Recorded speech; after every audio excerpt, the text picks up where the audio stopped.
Hey, everybody, welcome back to MLB The Talk, the podcast that nobody really listens to. I'm back with the same crew, the same fellas, talking about baseball, having fun. Obviously, it's opening day coming up on Thursday. So, fellas, let's start this off with some questioning. I got to ask, a ballpark food is a hot dog, a sandwich? Bueller? Okay, so I guess I'll go even though I was in the middle of eating. I hate for this. Why won't you let me eat in peace? No, never. All right, so is a hot dog a sandwich? It's between two pieces of bread. I'm eating it. I'm paying $1.50 for it. I don't care what it is. It's food. All right, it's not fry. But I can load up with ketchup, mustard, or relish. So I think a hot dog personally is a sandwich. I'll go with what the majority says. A hot dog is a sandwich. I don't care what nobody says. Well, what about you, fellas? It's absolutely not a sandwich. What? No. What do you know? You're only 20. No. What do you know? You haven't lived. It is. It is a sandwich. What classifies a sandwich? A sandwich is when you got two pieces of bread. The hot dog is still the bread's like connected on one side. For me, a sandwich got to be two separate pieces of bread. The hot dog is just the bun is one piece of bread. Just hold it. Well, what happens if the bread breaks in half on the bun? All right, then that's a sandwich. It's a bad hot dog then. But it's okay. Subway's considered a sandwich. Yeah, Subway's a sandwich because it's bread. It's the same thing though. The bread's connected. No. So a sandwich by definition is typically consisting of vegetables, sliced cheese or meat placed on or between slices of bread. Chicago or more generally, or any dish where bread serves as a container or wrapper for another food type. So by that definition, I would say a hot dog is a sandwich, as that's the vessel. The bun is the vessel. Or did you Google that? No, it's Wikipedia, so it's kind of not right, but... So you guys got Wikipedia Canada? Well, you can't really say that. A hot dog is a sandwich. No, I agree with what Josh said. Oh, you Gen Zers, I swear. Is a soft shell taco a sandwich? No, it's the same thing. Exactly. Yeah. No, it's a tortilla. It's a tortilla. It's a taco. It's not bread. That's like saying a hot dog's a taco. I'm not saying it is. I'm also not saying a hot dog's a sandwich. Hey, Webster's Dictionary defines it as two or more slices of bread or a split roll having a filling in between. Because you also have open-faced sandwiches. You do.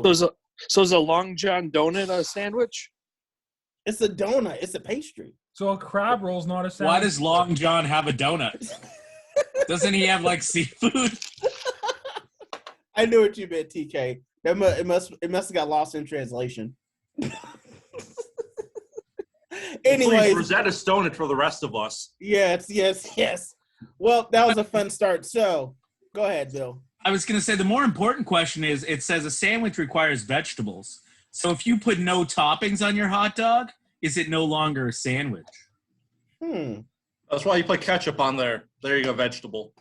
It's a tomato-like product. It's a fruit, tomatoes. But let's get us something for real. So that was a fun introductory question. So one question I want to ask you fellas is baseball movies. I think most of us I'm done with Bill today already. But anyway, so with that, I want to ask, what are your guys' favorite all-time baseball movies? You know, give me your top one or two. Why you like baseball? Why it's your excuse me, I can't talk today. Why it is your favorite baseball movie, and you know, something that brings you closer to the game. So, any fellows want to start with one of your favorite movies? Okay, I guess Bug has something to say. Yeah, so Bug loves The Sandlot, mainly for one reason. That's because of the s'mores. So, any food product, Bug's all over it. Well, that's awesome. Oh, wait, let me. All right. Bug, I guess I'll go. I like the movie. Oh, go ahead. Yeah, another one? Yeah, well, for me, I mean. Go ahead. I like Mr. Baseball. It's Tom Selleck, It's brilliant. He makes fun of Detroit and Canada. So what's not to love about it? And Cleveland.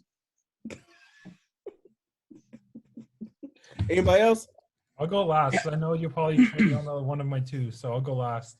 My favorite is by far Kevin Costner for The Love of the Game, where he Okay. pitches the perfect game, right? Oh, yeah, and then the retirement for The Love of the Game. And I love the point where he calls the catcher out and he's like, has anybody gone on base?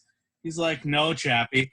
I ain't ever seen this, right? And that whole thing that he's in his last moment of the game and this moment of excellence and all these things going on. And I love it when he says, right, clear the mechanism, and it's him just focusing in. And all the plays that happen to make this perfect game happen, which to me epitomizes baseball, teamwork and all those things. By far my favorite. I watch it probably 15 times a year. Pretty good one. For me, mhm. it's the first baseball movie I ever saw in the theater. Throwing back to Field of Dreams, the first real movie I remember Classic. seeing in the theater, and it just gave me goosebumps that day. I think I was like 6 or 7. So it was definitely one of those real surreal movies for me. Really showed the kind of what baseball is and what the pastime, the traditions.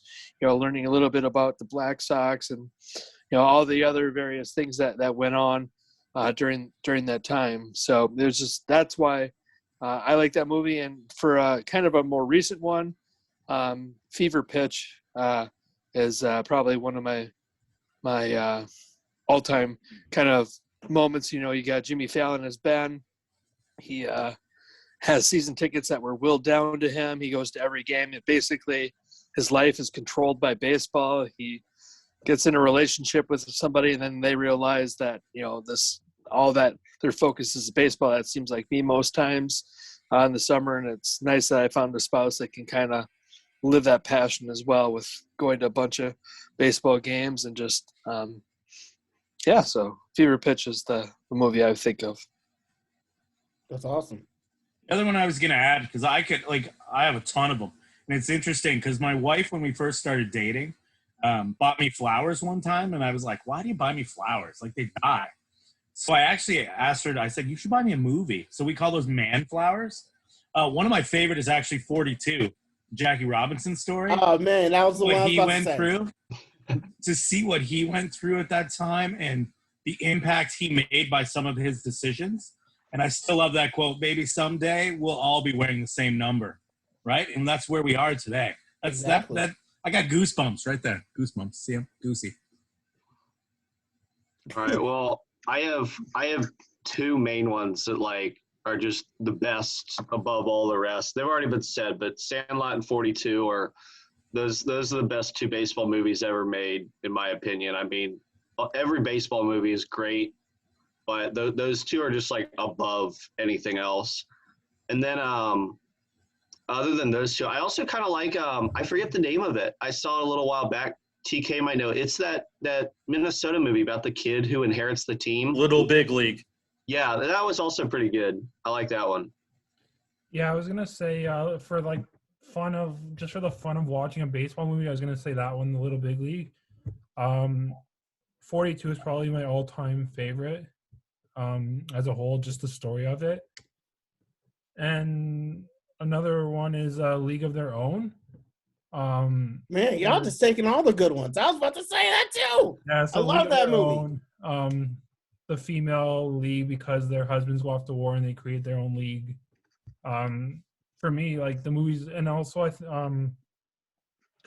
so for me the movies are Moneyball, I think, is a really good one too, if you just want to have some chill and not so serious one.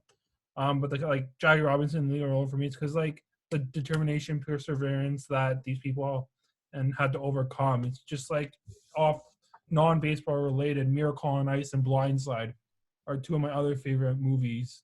They all have the similar storyline of people, underdogs working hard to achieve something successful in life, and proving the haters and the doubters wrong. Okay, Justin went deep on us today. I don't know what's going on. He went deep. But those are all great movies. One movie, I don't know if it makes it, but Angels in the Outfield. I know we all remember that one. I love that movie. I watched it when I was younger. 42 obviously is going to be up there, and The League of Their Own is also a fantastic movie. One other movie is not really baseball related, but is basketball. That movie was very underrated. It happened in Milwaukee. They were the Brews, so obviously I had to bring that one in. But no, those are some very good movies. Justin kind of stole my thunder with it in League of Their Own. I thought you And, guys were going to 42. League of Your Own. So I love that movie, but go ahead, Joey. So yeah, there's just so many different movies out there, from The Natural to Hardball. Absolutely. Hardball. I like it when you call me Big Pop. Big Pop. What's that? Keanu Reeves. No. The team name, the Cucumbers. Yep. Yep. And then the Bad News Bears. Yes. Billions. Major League. Oh, a classic. Major League and Major League 2. Yeah, Major League was definitely a classic. There's just so many baseball movies out there that you can't go wrong with a lot of them either. It's whether you want the serious drama from 42, whether you want something that's kind of a family classic event of Field of Dreams, whether you wanted the comedy of Major League. Bull Durham. No one where a kid is part of the Chicago Cubs. Yeah, Rookie of the Year. Rookie of the Year. How about The Rookie? Yeah, Disney classic. You know, one TV show that I felt was it's a baseball TV show. It's very underrated. Should have went for another season. Was Pitch. Yes, all day. I love that that's show. That's the female pitching for the. Yeah, Jenny Baker. I don't know her real name, but she played Jenny Baker, and Salvi was in it.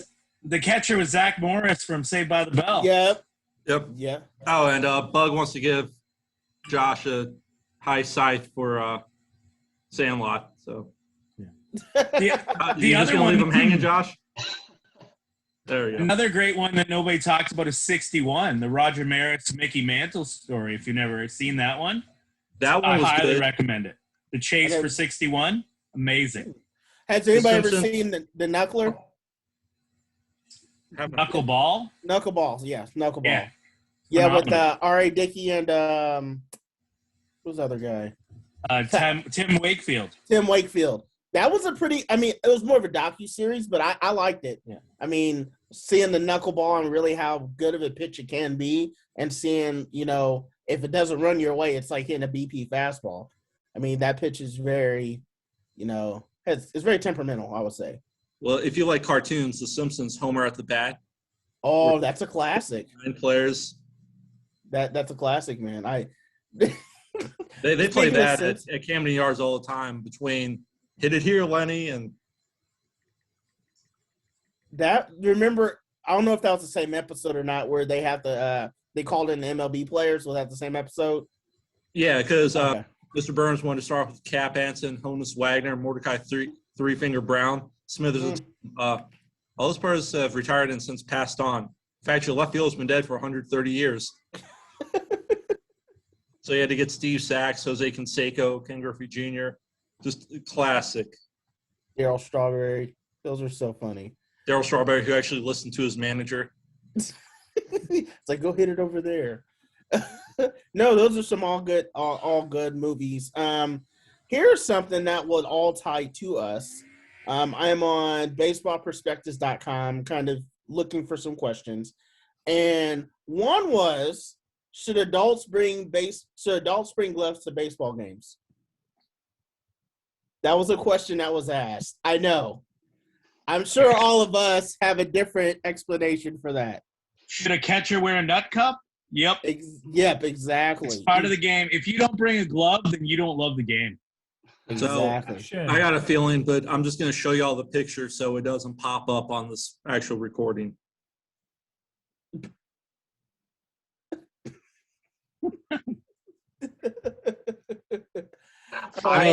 Safety first. You got to have the glove out there. I brought a glove to the game pretty much. I mean, I'm 20, but I've been bringing it for the 20 years that I've been coming to a game. And, I didn't get a ball till I was 16, but I learned as a kid, like adults bring their gloves to the game. Everyone goes for a ball. When I was a kid and I'd get beat out for a ball, I'd be like, all right, well, when I grow up and I get big enough, maybe I'll catch one. And like, as long as you're not knocking a kid over, or you're, bumping into people, hell yeah, bring a glove to the game. Like, you can't bring like a glove to a football game, or like you can't bring like a hockey stick to a hockey game. Like, baseball's different. Like, you can really be part of the game. You can bring your glove to the game, and just kind of like Bill said, it's just part of the game, really. I mean, I couldn't agree more with that. I'll let you talk in a second, Justin. I mean, I couldn't agree more. My dad's in his 60s, and he brings a glove to the game. I mean, this is something that's fun. You can be the 10th fielder if you're in the right spot. It's nothing like bringing your glove. Hearing a. They got rid of his seat in Wrigley Field. I tried to look; they got rid of it. But anyways, I mean, what'd you say? When did you look? I went there back in 2018, and they got rid of it because I wanted to take a picture next to the Steve Bartman seat. Yeah, when they renovated, they got rid of it. Because I don't know. I think I was there back then too, and I don't know if I could find it. They got rid of it because I asked the usher. I said, "What happened to the Steve Bartman seat?" And they got rid of it. But anyways, I was just gonna say about the gloves. The glove is like protection, as Bill. A catcher wearing a cup is protection. But yeah, I swear, if anybody ever turns to me and says, "You're an adult, why are you wearing a glove?" I'm literally gonna turn to them and be like, "Would you wear a condom during sex with someone you don't know?"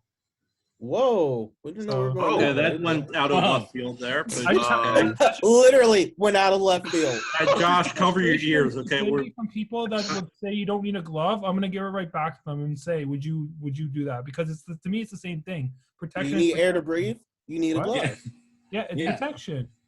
You want to When I was 18, I would have needed a glove. What? According to Justin's. Just kidding. But literally, it's protection. Like, you don't want you can avoid getting hurt. I don't even think it's protection. It's just a part of the game. It is. Do you know why? Because baseball's a kid's game. It's grown men playing a kid's game. And why do you do it? Here's a little video. You go somewhere, and the next thing you know, you got a kid playing catch at different stadiums with different players. This is what baseball is. It's a kid's game, and it's the most amazing game. So bring your glove.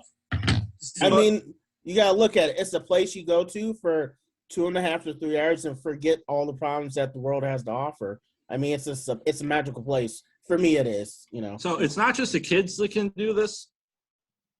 So, I mean, here I'm with my glove on my birthday playing catch with Paul Fry. So, I mean, even adults can do it too. It's nothing that's limited to kids. It's adults trying to. Thanks, Bill. Question: the people that get kids hit trying to keep that. Before, what would you say, Justin? I was gonna Joey finish and then I'll go. It's about adults also trying to maintain that sense. I mean, like we've all talked about off the air before. Baseball is something we go and enjoy because it takes us away from all the day-to-day crap that we go through. And the same goes for a lot of people that actually enjoy watching the game and not just drinking $12 beers. It's something we grew up enjoying, and we want to hang on to it as long as possible.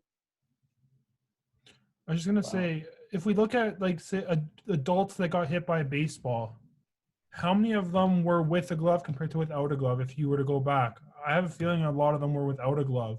I know most of them are not looking or not paying attention to get hit, but even if they're paying attention, they're without a glove. I think if everybody brought a glove, you would see less of people getting hurt, even if they. I mean, you make a good point. I mean, I don't know the statistics or if they ran, analytics behind people getting knocked in the head with a foul ball and they had a glove or not. But, getting back to the point, we've all shared why bringing gloves is important to us. Here's more of a non-serious question. Who has the best mascot in the MLB? Oh, I can name two. What'd you say? I can name two that I know of. Okay. Philly, you said Orioles, Joey? Astros. The Astros. Oscar the Grouch is not a good MLB mascot. But he's super entertaining. Have you seen the videos of him and the You're players throwing online? shade at Orbit. I grew up with Orbit. Have you seen him with interaction with the players and like the banter back and forth between Orbit and the Phillies mascot? Like character-wise and personality-wise, I think those were the. So you're talking about the Philly fanatic who looks like the Toucan Sam, whatever his name is? In terms of personality, character, yes, it's like the NHL. I think Gritty is the best mascot in the NHL. Oh my god. Oh my gosh. Hey, Bill, do you want to extradite this man? Because I don't even want to that. talk to him anymore. I can't believe he said Gritty. Oh my gosh. Am I missing something? Anyways, back to what we were saying. MLB mascots. Yeah, Fellas, actually, help Orbit me. and the Philly Fanatic. What about Youppi? What? The Philly Fanatic is pretty good, but actually, I think the best ever was probably, and he doesn't exist anymore, is the San Diego Chicken. Huh. Yes. Yes. He was probably the most well-known. Like, I think he was the only mascot to get a baseball card, like, back in the day. Yeah. Yeah, they need to bring him back because the Padres' current mascot is horrible. What is it? Like, It's the Friar. It's the swinging friar. I actually have the list of all the mascots, so it's the swinging friar. well, Yeah. look, I think the Nationals are okay with all the presidents, especially during the presidential race. That's Teddy Roosevelt.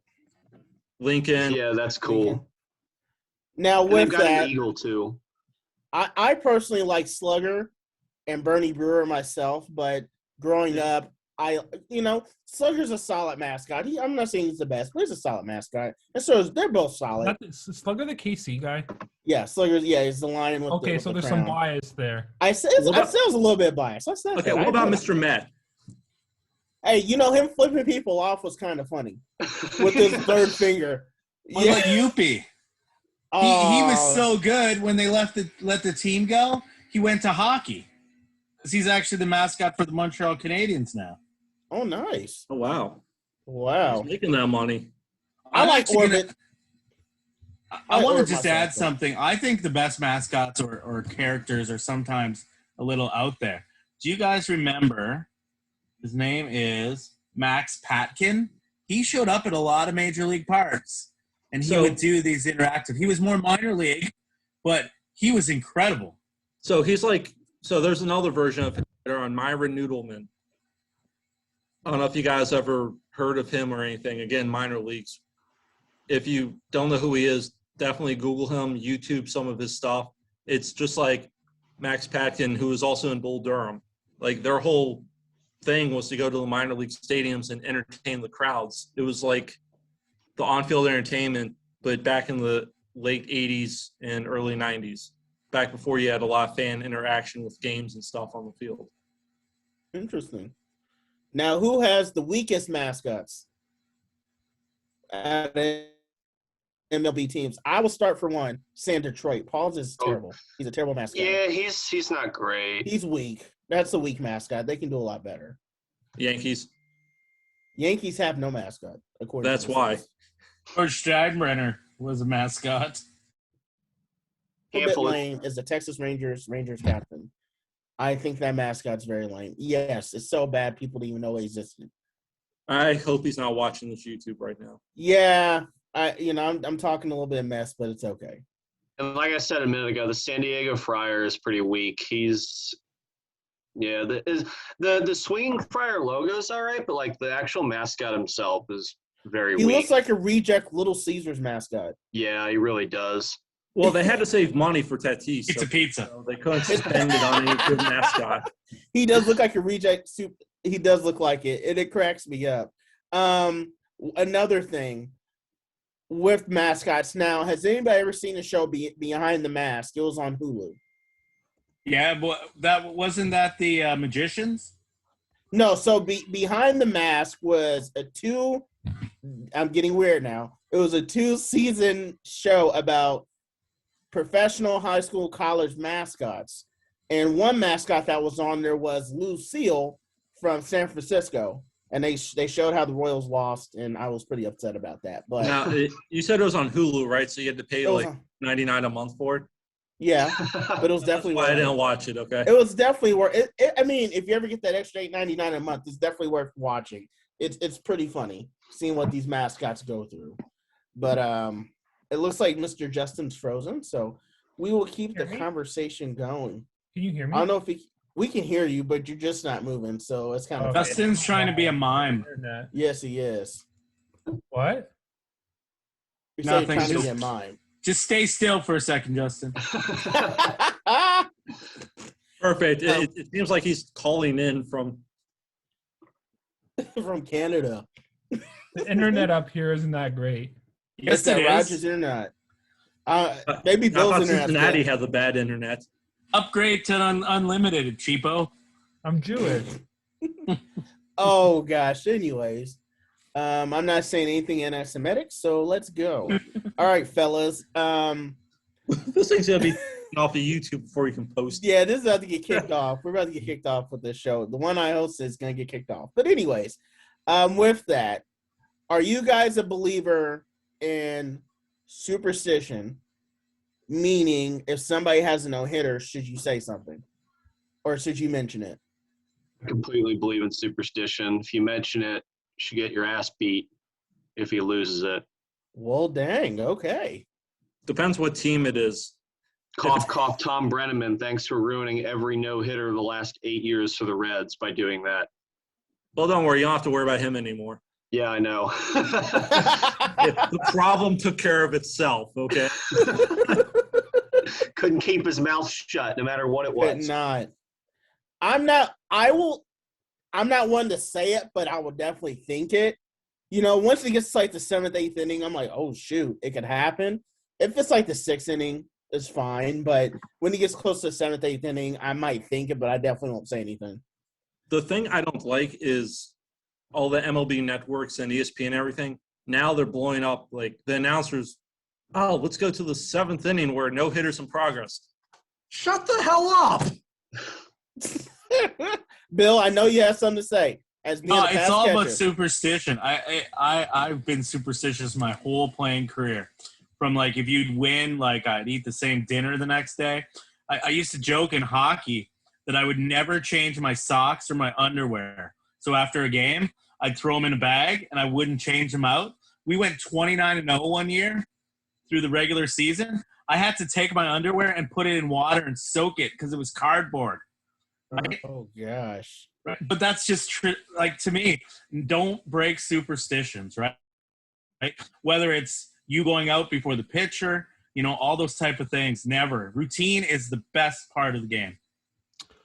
I'm personally not superstitious. I don't believe in it, but I understand the people that do and continue to do it. It's like I've seen pitchers hop over the white lines, foul lines, because they're superstitious about hopping over that. I've seen people like write stuff in the back of the mound and stuff. But yeah, Stroman I know did some hand motions before he would pitch. But the line one is the big one that I've seen constantly, and it's not just pitchers, but a lot of other players too. So, do you guys have some superstitions before you go to a game to possibly try to catch a home run? Yes. Well, please enlighten me. So, well, I'm super superstitious as a person anyway. As a player, I was insanely superstitious. People thought I was crazy. But for ball hawking, every game I have been, or every Reds game I've caught a home run, there has been the Queen City riverboat has been passing under the bridge as I cross the bridge. And it sounds crazy, but every time I've caught a home run, that boat is there when I walk across the bridge. Also, I have to have already eaten either a hot dog or popcorn if I'm going to catch a home run. I've used the same glove as I've mentioned before. I leave my house at the exact same time for every game, well, depending on the times. I listen to the same songs on the way to the Reds games. and I park in the same parking spot in the parking garage at the aquarium. Wow. Wow. And I thought I'm very superstitious. I thought I was really superstitious in the fact that I always packed my bag the same way for easy access. Like my shirt, my son's hat. I put the lineup card in the same spots, right? This is a superstition piece, but the day before I print them and then I laminate them so I can reuse them. And but yeah, I pack my bag the same way. We go to the same parking garage. We go up the same way. We always go to the hotel. We look through the hotel windows at the Rogers Center to see if BP's set up. We go to the same gate most of the time. And in fact, on days when Justin beats me because I have to come from work or something, and I don't get there in the same pattern, I get kind of rattled. Because it's even the same way we run. My son goes to center field. I go down to the left field side first and try to get a ball there. Yeah, there's tons of superstition. For me, it's just getting in line first. Getting like so like I guess like just the timing. So like for a 7 o'clock game, I have to be down there for like 2:30. I sit on the bench outside of the Rogers Center store where the CN Tower's in the background, and I like sit there for an hour. Then at like 4 o'clock, I'll go line up for an hour and a half and just like wait. Kind of. You know, it's nothing like that waiting. Me, I really don't have one. Depending on if I film or not, I have to get there like 3:30 because the gates open at 4:30 for early BP. So I have to get there super early to film and to figure out, okay, well, who's playing today, what are the matchups. Now I'm not as, stringent as Josh is. That's pretty cool. I mean, playing songs and, finding the same parking spot. But at least with the Royals, I can at least park for free because I get there so early, nobody's there. So, Joey, I know you got something. No, I really don't have one. I mean, especially not after Josh went through his. Like, Jesus, man, that's Yeah, I applaud because I can barely wake up at the same time every morning, let alone stick to some routine like that. Gosh, wait till you have kids. Those will all go out the window. You won't do any of them. Yeah, probably. Gosh, wait till you reach puberty, you won't do the same. But I mean, I just pack my backpack. I get to the stadium, try and get to the stadium a little early. Don't really care where I park. I try and park in the same general area, but there's no really parking spot there. It's just pull in and park where you can. That's pretty much it. Make sure Bug has his Orioles jersey and helmet with him for the game, and that's pretty much it. Now, with that, superstitions may change because now we can't bring bags in. So how's this going to change your routine?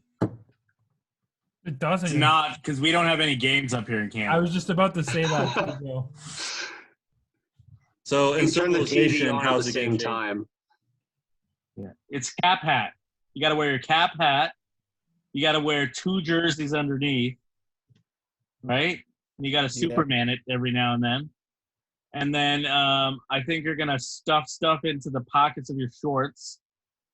And, I don't know. It's ridiculous.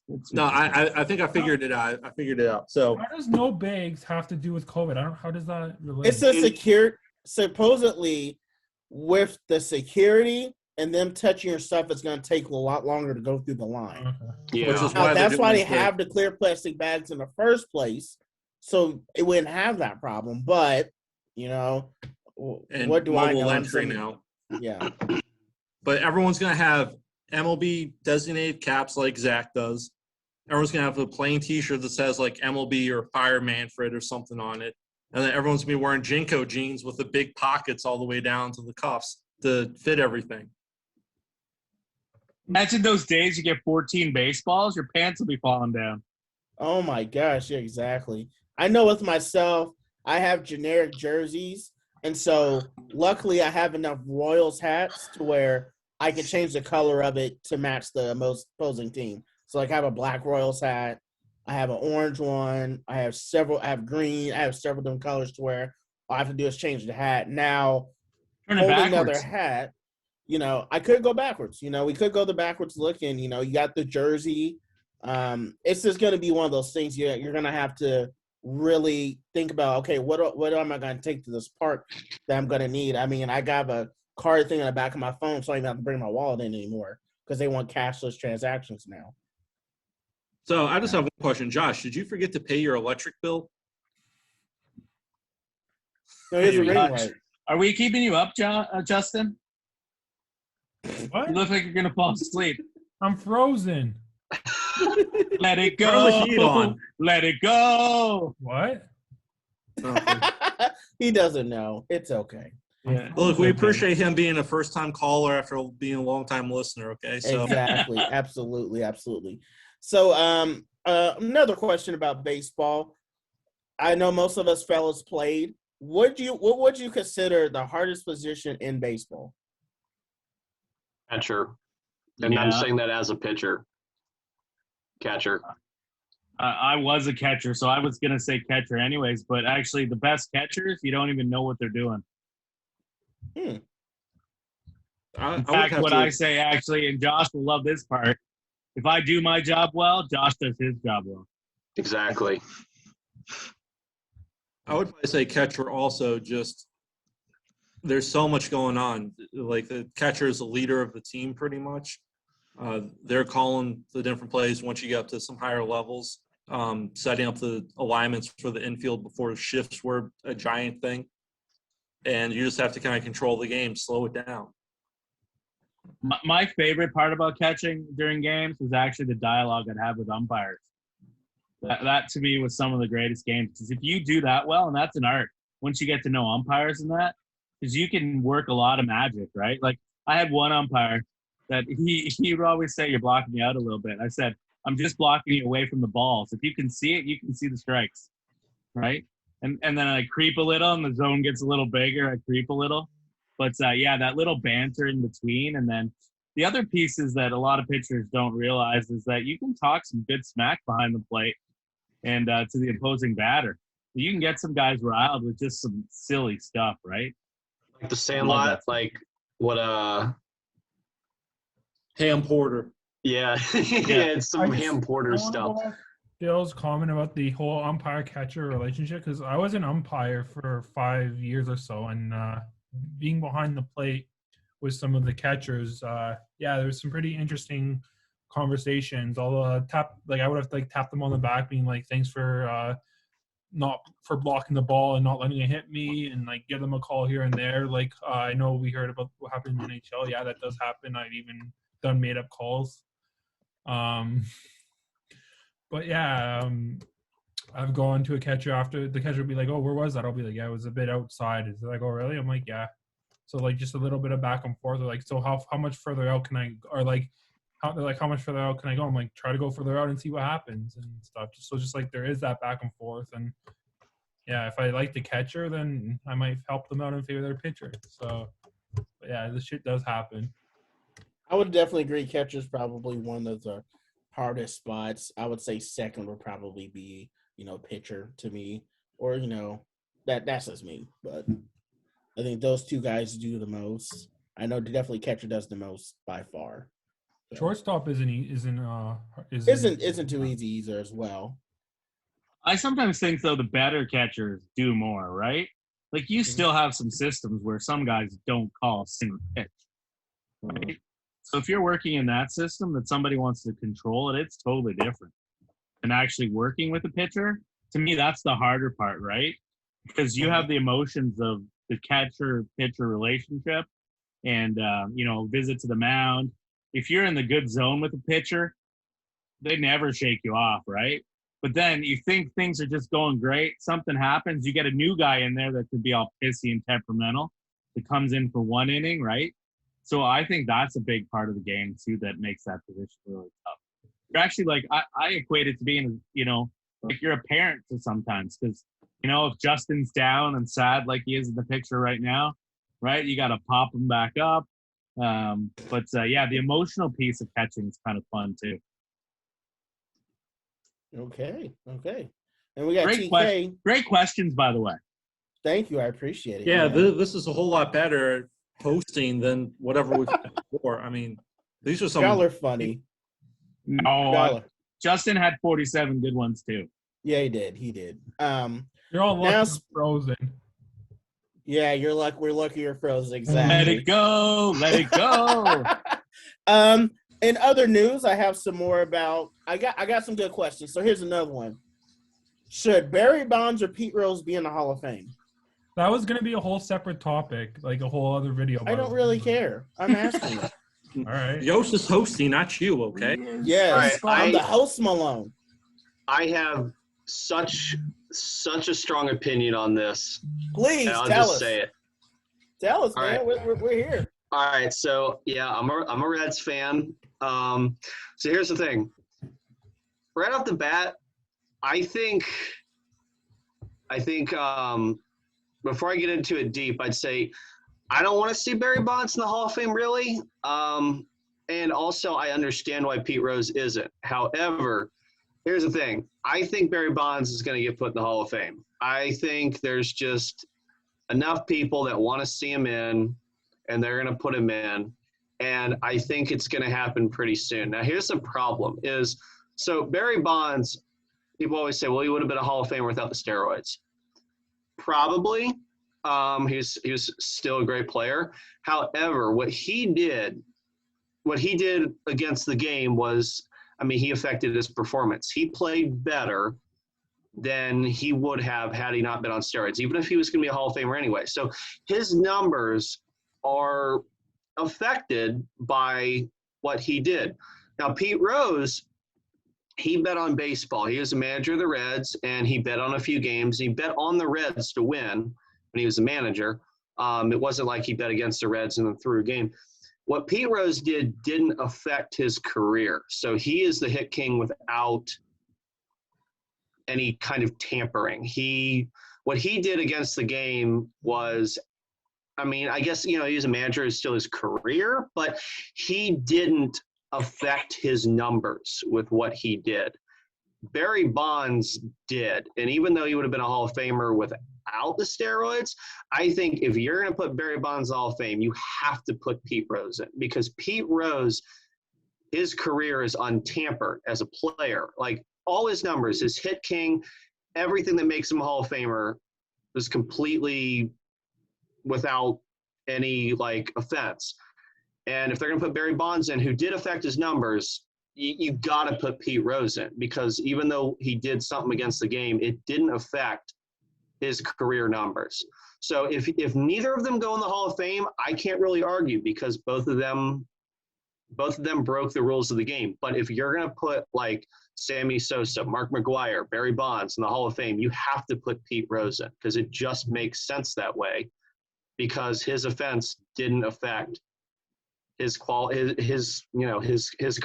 He is the hit king, and that was without temperament. And it's too bad they can't insert him as a player versus a coach. Just as a player. Make no reference. 4,256. When you see that wall at the Cincinnati Reds Museum of one ball per hit, that is the essence. He played the game as the best ever was. And to not have him in the Hall of Fame does him a disservice, and does, to me, a game a disservice, because he by far has been the hit king and will always be the hit king. That will never be surpassed. Never. Really?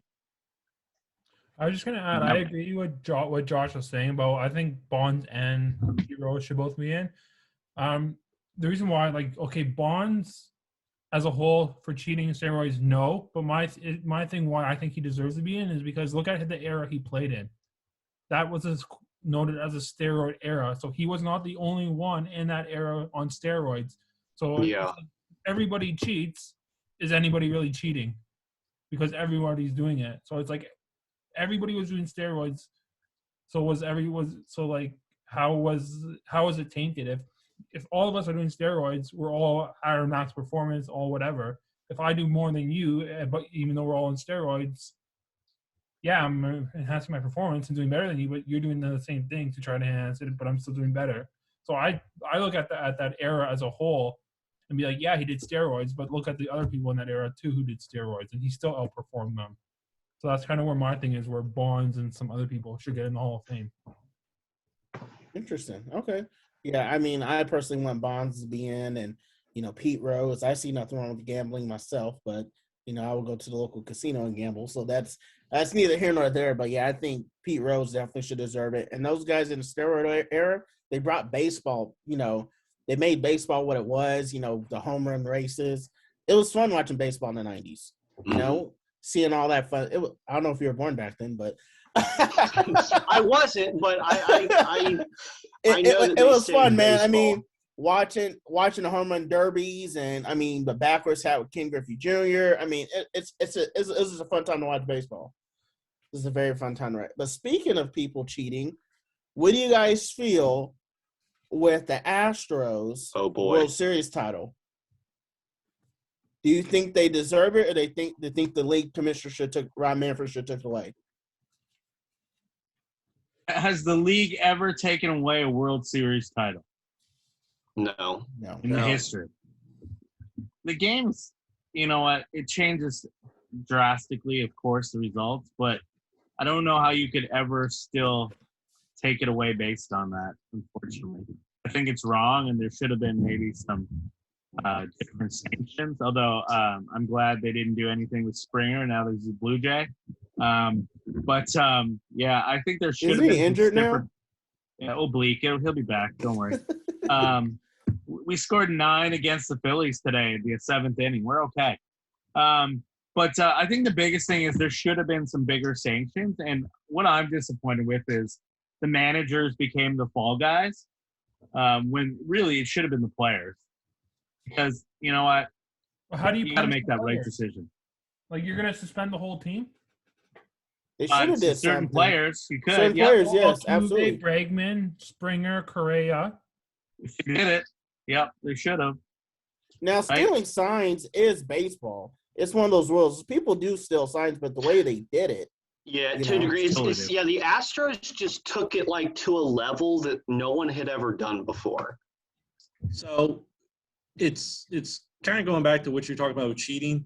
Pitchers use stuff all the time on their arms, on their caps to get a better grip on the ball. I was going to ask on that. Keep going with that. That's like what the Astros did was the equivalent of them coming out with a whole thing of pine tar and just sticking out on the mound and being like, "Screw you! This is what we're doing." I personally feel like every Astros player, the box score should say 9 hit by pitches per game. Like I'd be happy with that. It's like me playing you with Freddie Freeman on MLB The Show. Just drill them every time they come up. Who cares if you give up 5 runs in the first inning? If they can't walk around the bases and field their positions, just bunt and then score 10. So I realize that Manfred probably can't. I mean, he can, but he can't exactly just take a World Series away. He couldn't just erase it. I would have liked to see a bunch of those players suspended for at least a whole season, because it's no different to me than steroids. You're affecting your play of the game. You're making yourself better against the rules. Even if, everyone cheats, what they did was beyond what everyone does. They took it to a new level. That's why everyone was so beside themselves about it. I would have liked to have seen Manfred say, okay, they keep the title, but I'm going to put an asterisk in the record books. If he'd have done that, I think people would have been happy. And that's why there's such an outrage, because he literally did nothing. And people are booing him still. Manfred was too busy trying to get mound visits down. Yeah. And so I just want to say, sorry to interrupt you real quick, Josh. Joe Kelly is my hero. He's my absolute favorite. Mm-hmm. Oh, absolutely, 100%. I love that guy. But if I was the players, I think honestly the best way to just let the Astros know how people feel about them is, if I'm like Mike Trout or if I'm any other big player, anytime I play the Astros or anytime I play a player that was on that team, I don't talk to them. I don't look at them. I don't go shake their hand before the game. I don't associate with anything. If I like any team that plays the Astros, what they ought to do is before the game, you see how like the players, like they'll like meet in the outfield, like say, how's it going with all that? If I was any team that plays the Astros, I just don't look at them, don't talk to them, shun them out. They put them in their own little world, and that will completely mess with them. I mean, Dusty Baker last year was complaining like, "Oh, Altuve's all in his head because everyone's being mean to him." Like, boo-hoo, that's what it should be. If I was a team playing the Astros, I would never be all chummy with any of the players again. I would just disassociate with them and make it so that only the people in their clubhouse are talk with each other, and that's it. They're shut out from the rest of the league pretty much. Well, I agree with what Josh was saying. I just had two things to mention. So what about somebody like George Springer who gets traded? How would you handle that situation as an opposing player like Mike Trout? He's no longer an Astro, but he was a part of that team. What about the Jays incorporating him into their team is another thing. And then how do you determine what players deserve to be suspended on that team? Well, that's the difficulty, right? I think was it Yates or Hatch that played for the Dodgers? It's from the Jays now. One of those two, because he said Kirby Yates. He had a tete-a-tete. He said when Springer came over, they hashed it out. They went into a room and they talked about it for a little bit. Now it's done. But your Mike Trout comment, Josh, was really bang on, because you know what? Trout said he lost a lot of respect for those guys. The question is, what has he done since, right? And my favorite comment was, if I knew what was coming, I would have batted like 700. That's what Trout said, and right? Absolutely. And you can tell they were cheating. Look at Kershaw. I'm not saying Kershaw's a great – Kershaw's a great pitcher. They saw the numbers in Game 7 on how Kershaw threw off speeds, and they were just destroying the ball off of him. Yeah. I mean, it was very apparent once you looked at it, like, because I know when I watched, I think it was Game 5 or something like that, and they literally hit like 4 home runs in like the 9th inning or something. And you're like, what is going on? I mean, it didn't dawn on me till then, but I was like, wait a minute. I personally would have suspended the players for at least a half a season or fined them or something and not have the managers take it. But as Joey has mentioned earlier, pitchers, how do you guys feel about pitchers maybe using pine tar a little bit, some type of sticky substance to get the ball to be able to move a little bit more? Do you feel that's kind of cheating, or do you feel they should get a better grip? I mean, do you think hitters would adjust? One thing I just want to add in pitchers, that whole scandal, we haven't talked about the impact on some people's career. Mike Bolsinger, right? He was a Jay then. He got sent down and then released. He's actually still suing Major League Baseball and the Astros. Who was it? What about Mike Chris Medley? Bolsinger? Okay. Because they came to Toronto and they got murdered. He was in Houston. They got absolutely murdered. He gave up like 5 or 6 runs, and he was released, like sent down, released. And he's saying that impacted his career. He has a good start there. He might get a full season. He might get a next year contract. Like, some of these pitchers are like pitches away from going one way or the other. So going back to cheating and those aspects, nobody's talked about those victims, right? That it's cost them their career and their livelihood. So one other pitcher on there was Chris Medlin. He was with the Atlanta Braves. He was with the Royals too, as well. Yeah, having a phenomenal career. Tommy John surgery, was fighting to come back. I think he was with the Athletics when it happened, and was pitching well in the minors. Came up to face the Astros, I think, in his first start since then, and got absolutely lit up. And from the reports, he was breaking down, crying when he's talking with his teammates. Felt like he just lost everything, and ended up retiring because he felt like he didn't have the stuff anymore. And I mean, who knows how this guy's career could have kept going. And like Josh was saying, if I'm an opposing player, I might go over to the Astros and talk to them, but I'm also going to cup check them with my cleats. You also got to think, all right, baseball is such a – I mean, you think about all the young kids and everyone watching. Like, look, the difference between the pitchers using, like, sticky material – and we're beyond, like, pitchers – I think ever since, like, Michael Pineda, no one's, like, blatantly just smeared pine tar on themselves. It's always something really, really small. And, yeah, it may make them, like, pitch, some tighter pitches and all that. But, like, I don't think it affects the game to the extent the Astros did. I mean, I don't think they win the World Series without doing what they did. And you think about all the little kids watching the game. it broke the integrity of the game. Oh, Like, absolutely. everyone knew in the 90s, like, all right, people were on steroids. But it's But cool seeing the home runs. I mean, you want to see the it home still runs. attracted fans. There's Yeah. nothing attractive about this. There is no person that can look at this and say, well, at least they, brought more fans. No, they destroyed the integrity of the game. It made the MLB look like a joke to non-baseball fans for the punishments that they got. The way it was handled, it was a joke. It made baseball look like a joke.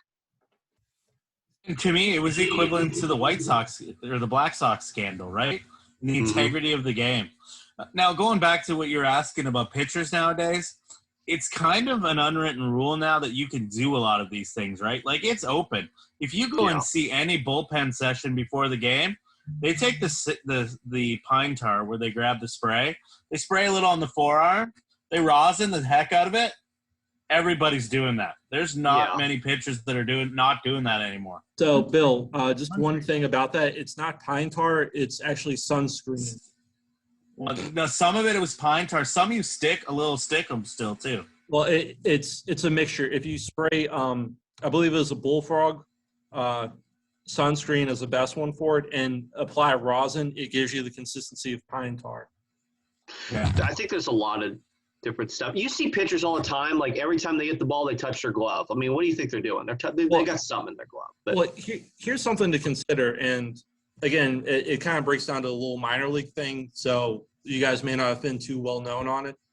In the Arizona Fall League a couple of seasons ago, MLB worked with Rawlings to create a leather that was actually had a kind of stickier substance on it instead of using the mud that they generally do. Just to give it that sticky feeling, so they didn't have to have the rosin bag, so pitchers didn't have to keep using it, so everyone was more of on a same playing level. And it had the consistency and the feeling of kind of a not really a leather baseball, but it had a little sticky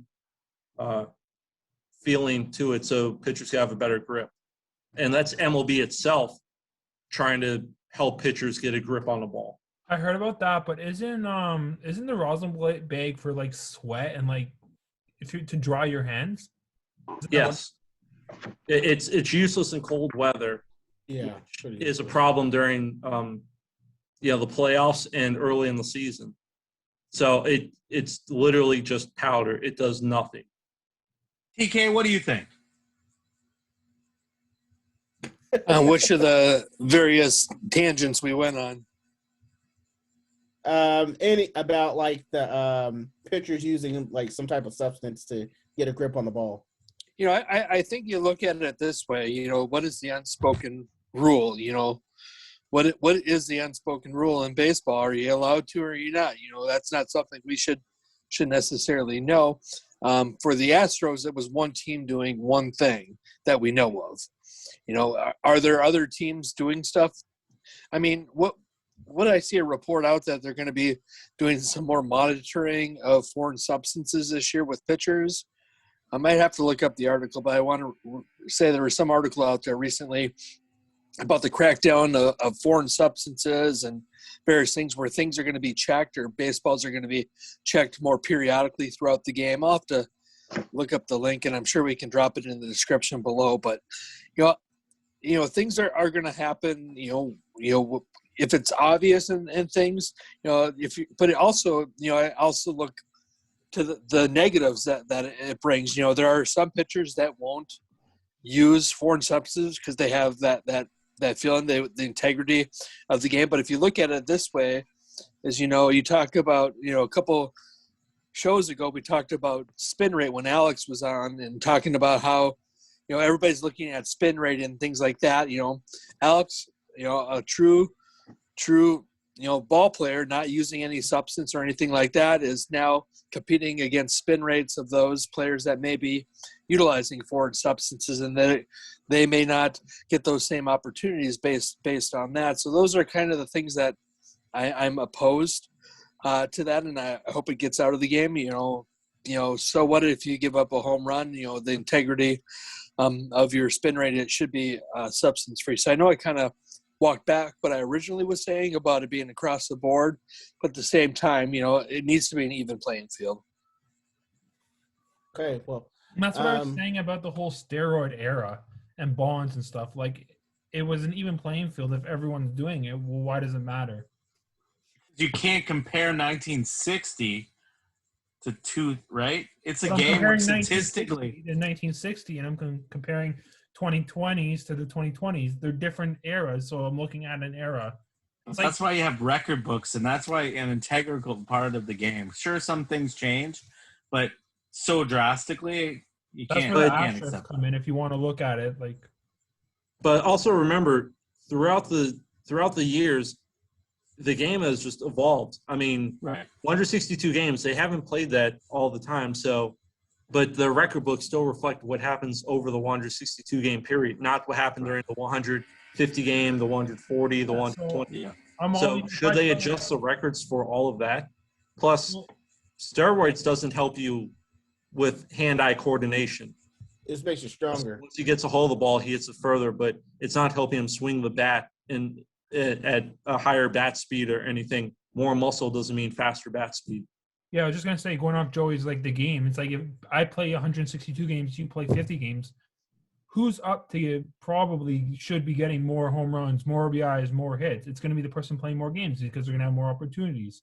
So it's like, should you adjust the records, as Joey said, from the people who played less games to now, and to be like, oh, well, they played less games. They played half the less games. So if they hit 40 home runs, you hit 80, they should have the same amount as you. Well, it's like we were talking about earlier with our favorite movies. I forgot who was it that mentioned 61. Just if you watch that, yeah, Bill, when you watch that, they're talking all about he has to break Ruth's record that game. Otherwise, it doesn't matter because he still has additional games after that. Like, that's what the big deal was. They based all the records off of the previous season when they played less games. That's why I know it's not baseball related, but it's hockey. It's like we're going back to records, like Gretzky's record of 50 goals in 39 games. That's something that you can like determine through. No matter, you can play 100 games, you can play 50 games. That's a record that you can still, I guess, determine throughout, no matter the amount of games played, kind of thing. All right. Well, I got one more question. This has been a fun show. I don't know if this is one that's gonna be a serious note, but service time. How do you guys feel? Do you think the managers are manipulating the service time for some of these guys to not get them in the league to save money?